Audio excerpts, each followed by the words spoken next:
where the facility would be.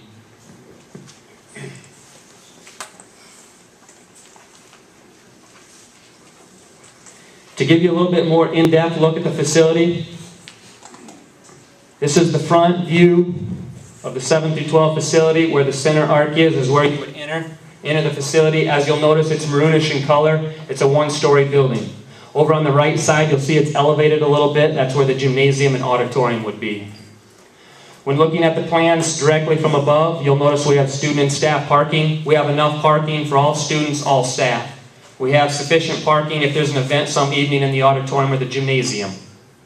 When entering the facility, you'll enter at the red arrow into the one main entrance that we have in the facility. This is a huge plus. Our current high school has 6 or 7 entrances and exits. It's a huge safety concern. We cannot control who enters. We cannot control who exits the building at any time. Here we have simply one main entrance and exit. Please realize we do have emergency exits at the end of our wings. However, at 8:30 when school starts, if you want into the facility, you must enter here. At 8:30 the doors would lock. If you're late, you simply have to report to the secretary in the principal's office and explain why you're late to get buzzed in. When entering into the lobby, cafeteria, and the commons area in white, you'll notice it separates the academic area from the athletic and fine arts. We've noticed a lot of new schools go into this type of a setting, simply because if we have an event in the auditorium some evening, we can literally shut down this half of the building and operate efficiently. Or vice versa. We have parent-teacher conferences some evening, we can literally shut down this half of the building and operate efficiently. When looking at the academic wing, the 3 wings, which consist of over 92,000 square feet of the 169,000 square foot project, I have to tell you, being an assistant wrestling coach, having helped with football and softball, I love athletics. Academics is priority number 1.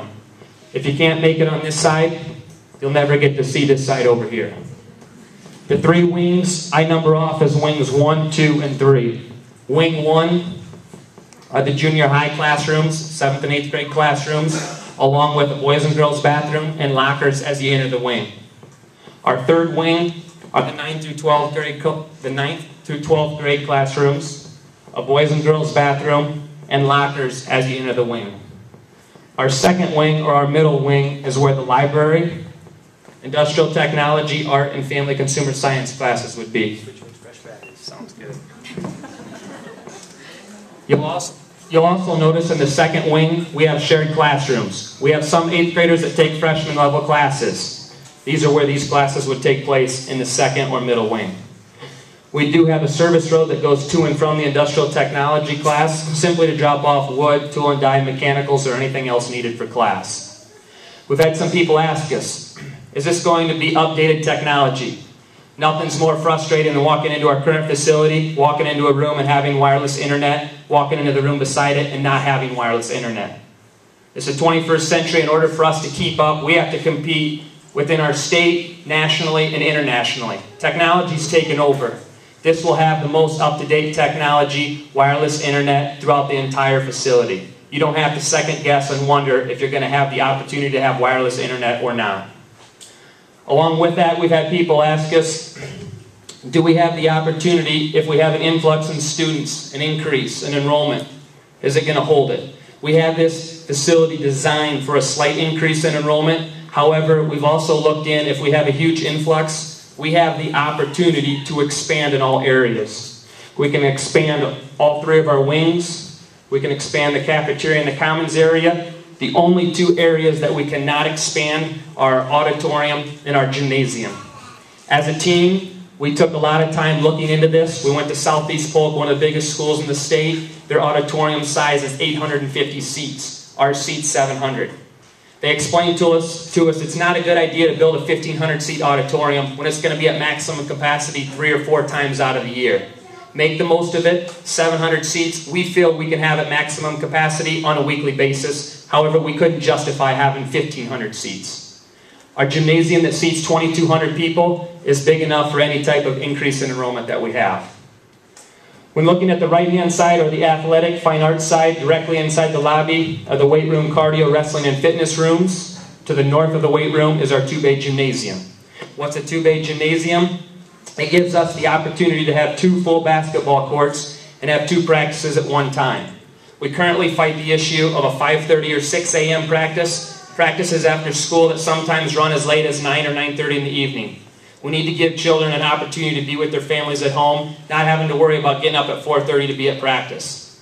Having this gymnasium, we can have 2 practices at 3:30, 2 practices at 5 o'clock, eliminate the before school practices, eliminate the late in the evening practices.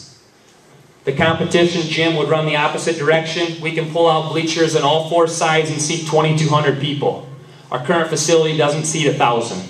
The states came in and said, due to your small gymnasium, you cannot host postseason volleyball, postseason basketball, or postseason wrestling. This facility would give us the opportunity to host any of those events along with the Walmart Conference Tournament, which consists of 16 teams. You'll notice directly to the east of the gymnasium are 4 locker rooms. We have a 7th and 8th grade girls, a 9th through 12th girls, 7 and 8 boys, and 9th through 12th grade boys locker rooms. These locker rooms would not only be used for physical education class, but for sports. On a Saturday, we have a 16-team volleyball tournament. Put 4 teams in each locker room. Everybody has sufficient space. Our auditorium is a 700-seat auditorium, as I mentioned earlier. The stage is comparable to the Gallagher Blue Dorn. We can now bring in the Blue Man Group, a symphony, an orchestra, a guest speaker, a motivational speaker, anybody we want to generate revenue on an evening or a weekend. This is also where our top-notch band and musical teams will perform. Musicals, plays, rehearsals, Christmas pageants, they will all be in the auditorium. As you'll notice directly behind the stage is our music and band room, simply because they need the easiest access to the stage. They're going to use it on a daily basis. All they have to do is open the door, walk across the hallway, and they're on the stage and having the opportunity to practice.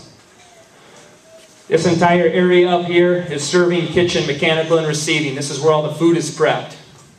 Students will eat out in the cafeteria in the commons, and you'll also notice that we have a service road that goes to and from to drop off food perishables and to drop off music instruments for band competitions.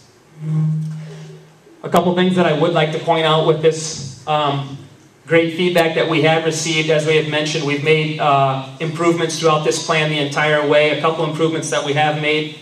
Originally, there was a design that came out, and some of the farmers gave us great advice. They said, you know what, let's have a cost savings, take the design out of the middle of our parking area, so when it comes time for the winter, we can literally push snow all in one direction and not have to worry about hitting anything when we're pushing the snow. There were also some trees out here, and some of the farmers said, you know, don't plant the trees right there. They're going to get in your tile lines. We've taken little bits of information and advice from various people throughout Independence, Brandon, and Raleigh, and made this the best community-based plan there is. This time I'd like to answer any questions you guys have.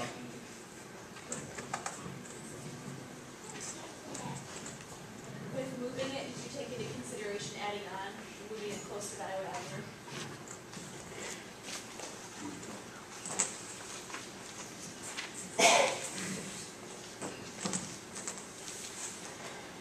And that's one thing. Please realize, the move is not set in stone.